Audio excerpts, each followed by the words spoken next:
લીંબડી ખાતે આવેલા વૈકુંઠ ધામ વૃદ્ધાશ્રમ ખાતે કરુણાની સાથે લોહીના સંબંધ કરતા લાગણીના સંબંધો વધુ મજબૂત હોય છે તેવા દ્રશ્યો સામે આવ્યા। લીંબડી ખાતે આવેલ વૈકુંઠ ધામ વૃદ્ધાશ્રમમાં કરુણાની સાથે લોહીના સંબંધો કરતા લાગણીના સંબંધો વધુ મજબૂત હોય છે એવા દ્રશ્યો સામે આવ્યા।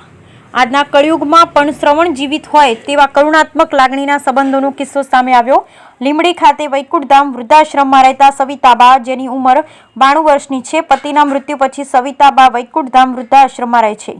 વૃદ્ધાશ્રમના ટ્રસ્ટી બાની સેવા કરતા જ્યારે બા પણ મહેશભાઈને દીકરાની જેમ ગણતા બાને દીકરો મળી ગયો અને દીકરાને બા મળ્યા હોય તેવા માતૃત્વના દ્રશ્યો જોવા મળતા હતા। થોડા દિવસ થયા, સવિતાબાની તબિયત નરમ ગરમ રહેવા લાગી। એક દિવસ તબિયત વધારે ખરાબ થઈ। મહેશભાઈ સેવા કરતા હતા। બાએ કહ્યું, બેટા આજે ઈશ્વરનું તેડું આવે તેમ છે, સવાર નહીં કાઢું। મહેશભાઈએ હસતા હસતા કહ્યું કે બા ઉપરનું તેડું આવે તો આપણે ના પાડી ન શકાય, પરંતુ તમારી કઈ ઈચ્છા હોય તો કહો, એ હું પૂરી કરી શકું।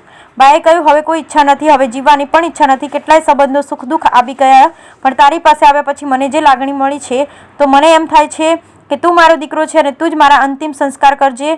હું તારી કંઈ નથી છતાં તું મારી સેવા કરે છે। મને થાય છે કે તું મને અંતિમ સંસ્કાર કરે તો મારા આત્મા શાંતિ પામે। બા દ્વારા બોલાયેલા આ શબ્દો સાંભળી મહેશભાઈ તેમજ રૂમમાં રહેલા બધા વૃદ્ધોની આંખમાં આંસુ આવી ગયા। કેટલાક તો મોટે અવાજે રડી પડ્યા। આ લાગણીના સંબંધો હતા, કેટલો બધો વિશ્વાસ। મહેશભાઈએ આંખમાંથી આંસુ લૂછતા બાને કહ્યું, તમારા અંતિમ સંસ્કાર ચોક્કસ હું જ કરીશ, ભલે તમારા સગા સંબંધી આવે, પરંતુ અંતિમ સંસ્કાર મારા હાથે જ કરીશ। મહેશભાઈની વાત સાંભળી બાને શાંતિ થઈ, તાવ ઉતરવા લાગ્યો। બાએ આંખો મીચી શાંતિથી સૂઈ ગયા। આ વૈકુંઠ વૃદ્ધાશ્રમમાં આશરે કુલ 24 વૃદ્ધ વડીલો એક પરિવારની જેમ પરસ્પર પ્રેમ, હૂંફ અને સહાનુભૂતિની છતમાં રહે છે।